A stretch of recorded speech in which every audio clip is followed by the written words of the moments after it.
ሰላም እንዴናችሁ? በያላችሁበት ሁሉ ነገር ሰላም ነው። አሽን አንድ ይወላችሁ እሞኝላችኋለሁ። ቤተሰቦች ስትጎ እንደሉ ማለት ላይክ እና ሼር እያደረጋችሁ ሐሳቦቻችሁን ለብዙዎች አካፍሉ። ለዚህም ከልቤ አመሰግናችኋለሁ። ሐሳቦቻችሁን እንደወደዳችሁትና እንዳከበራችሁት ምናቀው ላይክ እና ሼር እያደረጋችሁ ለብዙዎች ስታደርሱ ነው። ለዚህም ከልቤ አመሰግናችኋለሁ። ዛሬ ወደ ሚዛናችን ዘላችሁ የመጣን እንግዲህ ሰሞኑን አዲሱን ታርጋ አስመልክቶ የትራንስፖርትና ሎጂስቲክ ሚኒስተር የሆኑት ዶክተር አለሙ ስሜ የተናገሩት ነው። እንግዲህ ዶክተር አለሙ ስሜ ከተናገሩት እጅግ በጣም የጎረመኝና ያስደነቀኝ አንደኛው ንግግር ኢትዮጵያ ውስጥ ታርጋ ፍታ የሚል ህግ የለም። በተለምዶ ነው የትራፊክ ፖሊሶች ታርጋ የሚፈቱት እንጂ ህግ ፍቱ የሚል የለም። ቤትም ዓለምም የለም። በተለምዶ የሚባል እኮ የለም ዶክተር። በተለምዶ የሚባል አሰራር የለም። ወንጀል ነው። ህግ ከሚለው ውጭ መቅጣት ራሱን ችሎ ወንጀል ነው። ስለዚህ በህግ የሚያስጠይቃቸው ነው። መጀመሪያ ነገር ትራፊኮቹ ታርጋውን ከፈቱት በኋላ ታርጋውን ይዘው የሚሄዱት ወደ ቢሮ ነው። ስለዚህ አለቆቻቸው ታርጋ ሰብስበው ይዘው ሲመጡ ለምንድን ነው ይዛችሁ የመጣችሁት? ማን አምጡ አላችሁ? በምን ህግ መሰረት ፈታችሁ? ብለው አለቆቹ መጠየቅ ይችሉ ነበር። ሲጀመር በጣም አደገኛ ወንጀል ነው። ለምን ለምሳሌ አንድ እየተንቀሳቀሰ ያለ ሲኖትራክ ታርጋውን ፈታው፣ ታርጋው ተፈታ፣ ሲንቀሳቀስ አደጋ ደረሰን። ለምሳሌ አደጋ ቢደርስ መኪኖቹ ቢጨፈልቅ የሰው ህይወት ቢጠፋ እኔ ወንጀሉን ባይ ያን መኪና በምን ታርጋ ነው የሚይዘው? ትራፊክ ፖሊሱ ፈቶ ለቆታል። እንግዲህ ለትንሽ የሚሆን ለትልቅ ጥፋት ታርጋው ተፈቷል። መኪናው ከአደገኛ ጥፋት ቢያደርስ የሰው ህይወቶችን ቢቀጥፍ የሰው ንብረት ቢያወድም ሰዎችን ደማቸው ቢያፈስ ህይወት ቢጠፋ ታርጋውን ፈታችሁ ከለቀቃችሁት በኋላ በምንድን ነው የምንይዘው? እኮ በተለምዶ የሚባል እኮ አይደለም፣ አደገኛ ወንጀል እኮ። ነገር ግን ላይ መመሪያ አይልም፣ ህጉ አይልም። እታች ያለው ነው፣ መሀል ያለው ነው፣ ግራ ያለው ነው፣ ቀኝ ያለው ምን ይሰራልስ? ምን ይሰራል? ስለዚህ ልክ እኛ ስናጠፋ ጥፋታችን ወንጀል ሆኖ በህግ እንደምንጠየቀው እንደምንቀጣ ሁሉ ትራፊክም ከህግ አሰራር ውጭ ሲሰራ ቢሮ ላይ ያሉ የከፍተኛ አመራሮች ወይም አለቆቻቸው አሉ መቅጣት። አንዳንድ ቀን 6 ዓመት ነው ልቻለሁ 2 ቀን የተቀጣት በጣም የሚጎርማቸው እና 2 ቀን ምን ቢያደርጉ ጥሩ ነው? እንደዚች ባለው ወረቀት ጽፎ ሰጠኝ። አምና አረጋ ይኖራቸው እንደዚች ያለች ወረቀት ስሙንና ምናምን ጽፎ ሂድና እዚህ ቦታ ክፈላለ። ምን ማለት ነው አልኩት። ምን ማለት ነው? በዚች ብጫቂ ወረቀት ደረሰኝ የለው፣ የመንግስት ደረሰኝ የለው፣ ማህተም የለው። እንደዚህ ቀጥቶ ሰጠው። አንዱ ላይ ነው፣ አንደኛው ላይ ቪዲዮ ሰርችበታለሁ ራሱ ከ3 ዓመት በፊት ይመስለኛል ቪዲዮ ሰርችበታለሁ ራሱ። ብጫቂ ወረቀት ላይ ስሙን ጽፎ እንደዚህ እዚህ ቦታ ክፈል ብሎ ብጫቂ በእጅ ጽሁፉ የመንግስት ማህተም የለው፣ ደረሰኝ የለው። ያን ከህግ ውጭ ነው። ምንድን ነው እንደዛ የሚደረገው ብለን ማንን ነው የምንጠይቀው? በህግ ነው መሰራት ያለበት። የህግ አካል ህጉን ካላከበረ፣ በህግ ያልተጻፈውን ከተገበረ ወንጀል ጥፋት ነው እና እስቲ ተመልከቱ። እንዴት ነው ህዝቡ ምንድን ነው የሚሰማው? ትራፊክን አስመልክቶ የትራፊክ ማኔጅመንትን አስመልክቶ ያለውን ነገር ዳታ ሰብስቡ እና በጣም ብዙ ቅሬታዎች ያሉ ይመስለኛል። እኔ በግሌ በጣም ብዙ መማረሮች ያሉበት ይመስለኛል በየቦታው እና ከህግ ውጭ የሚሰራ አሰራር ሁሉ መታረም አለበት። ብጫቂ ወረቀት ላይ የህግ ማህተም የሌለበት፣ የመንግስት ማህተም የሌለበት፣ ደረሰኝ የሌለበት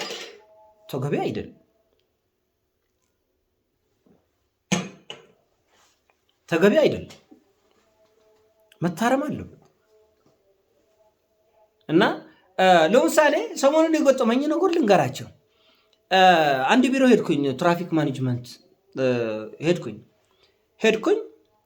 ቦታው እንግዲህ በቀን ቢያንስ 100-200 ሰው የሚስተናገድበት፣ በትንሹ 300-400 ሰው ሊስተናገድ ይችላል። መኪና መቆሚያ ያለው 20 ወይ 30 አይሞላም። እንግዲህ ጉዳያችሁ ኑና እዚህ አስፈጽሙ ብሎ መንግስት ቢሮ እዛ ከፈተ።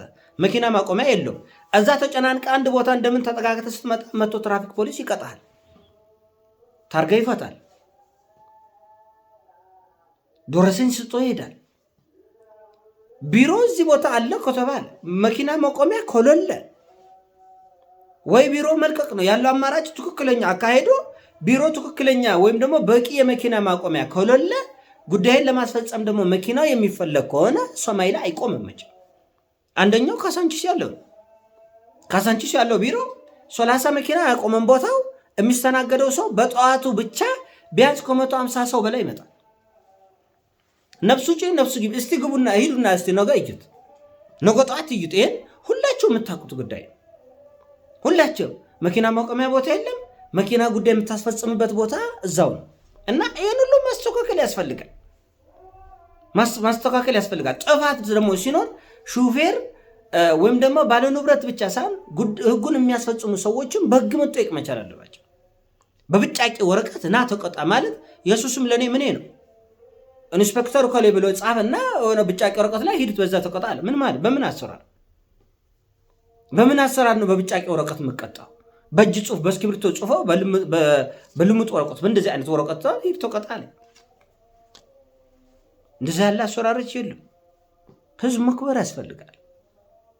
ይህ ህዝብ ነው። እያንዳንዱ ግብር ከፍሎ ግማሽ ወታደሩ ነው፣ ግማሹ ቄሱ ነው፣ ግማሹ ነጋዴው ነው፣ ግማሹ መንግስት መስሪያ ቤት ገብቶ ህዝብ የምናገለግለው አገር ትልቅ አገር የምንገነባው ደስተኛ የተረጋጋ እምነት ያለው ማለት በሚያገኙ ሰርቪስ ላይ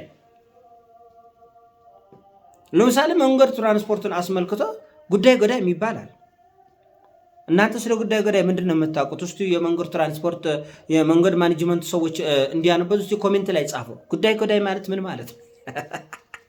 ጻፉ እስቲ ኮሜንት። እውነት ሐሳባችሁን ኩለጹ፣ እዛ ሼር አድርጉት እስቲ ኮሜንት ላይ ጉዳይ ገዳይ ማለት ምን ማለት ነው? እኔ ስሙን ሲያወሩት ሰሞቼ ነው። እና በደንብ የተሳለጠው ነገር ቢሆን ጥሩ ነው። ህዝቡ ቅሬታ በደንብ ፈታ ብሎ የሚያቀርብበት ቦታ እንዳልኩት ታርጋ ፈቶ ቢሮ ከሆነ የሚሄደው ቢሮ ያለው አለቆች እንደዚህ ያለ አይነት አሰራር የለም ለምን ፈታ ብሎ ቢጠይቀም እርግጠኛ ነኝ ማንም አይፈታ። ታርጋ መፍታት ደግሞ አደገኝነት አለው። ራሱ ዶክተር አለሙ ስሜ የትራንስፖርትና ሎጂስቲክ ሚኒስተሩ በሌላ ዓለም እንዲህ ያለ አሰራር የለም፣ ባደጉት አገሮች እንዲህ ያለ አሰራር የለም። ጥፋቱ ነው ከተገኘ ደረሰኝም ቅጣቱም አስፈላጊ የሆነ ነገር ሁሉ ቤት ድረስ ይመጣልሃል። በቃ ይሄ ነው መሆን የሚገባው፣ እንደዚህ ነው። እና አሰራሩን ማስተካከል። ለምሳሌ አንዳንድ ጊዜ ህጎች ሲመጡ የማይጣጣሙ ህጎች ይመጣል። የማይጣጣሙ አሁን የኋላ መኪኖች የልጅ ማስቀመጫ መኖር አለበት ይላል። ሁሉም ሰው ቤልት ማሰር አለበት ይላል። አሁን የመኪና የመሃሉ ጋቢናው አብዛኛው ወንበር የለውም። አውቶቡስ ላይ ቆሞ የሚሄድ ሰው ቤልት ያስራል? አያስርም። በምን ቤልት ያስራል? አንዳንድ መኪና ሶላሰም አሁን ሃይጎር የሚባሉ ቁጥቁጥ የሚባሉ መኪኖች አዲስ አበባ ውስጥ ራሱ ባሶቹን ጨምሮ ከልክ በላይ ጠቅጥቆ ይጭናል። ቤልት እነሱ ያስራሉ? አያስሩ። እንዴት አድርገህ ያ ሁሉ ሰው ምን መቀነትም አያስር እንኳን ቤልቱ ቀርተው ተጠቅጥቆ እየጫነ እና ሁሉም ነገር በህግና በአግባብ። አንዳንዴ ትርፍ ይጭናል። ለምሳሌ ታክሲዎች አንዳንዴ ትርፍ አይጭንም። አንዳንዴ ዝም ብሎ ያለ፣ አንዳንዴ ይቆጣል። እና ትርፍ መጫን ይቻላል አይቻልም? እኛ ራሱ እንገባለን፣ ትርፍ እንጫናለን። ለምን? አንዳንዴ ዝም ብሎ ያሳልፋሉ ሁሉንም መኪና ትርፍ የጫነ። አንዳንዴ ደግሞ ለምንድነው ትርፍ የጫንክ ተብሎ ይቀጣል። እና ጉልጭ ያለው መረጃው ለህዝብ መድረስ አለበት። መብታችንን እናውቃለን፣ ግዴታችንን እንወጣለን ማለት ነው።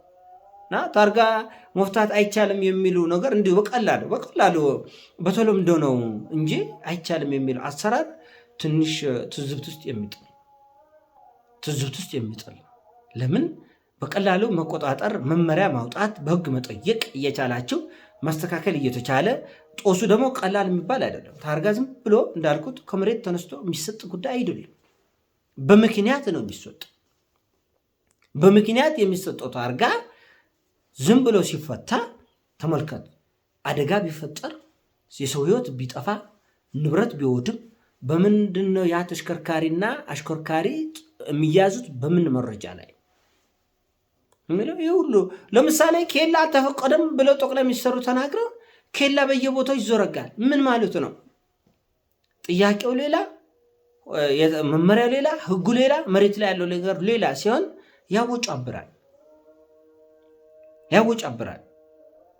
ኬላ አይቻልም ካለ በህግ ደረጃ አልፎ ተርፎ ጠቅላይ ሚኒስትሩ ቀጥተኛ ትእዛዝ ሰጥቶበታል እየተባለ በየቦታው ኬላ ተዘርግቶ ሰዎች የሚንገላቱ ከሆነ ኢኮኖሚያዊ፣ ማህበራዊ ጫናዎችን ይፈጥራል። እና በህግና በህግ መሰረት መኖር ያለበት ይመስለኛል። ግዴታችን ነው። ሁላችንም በህግ መኖር ግዴታችን ነው።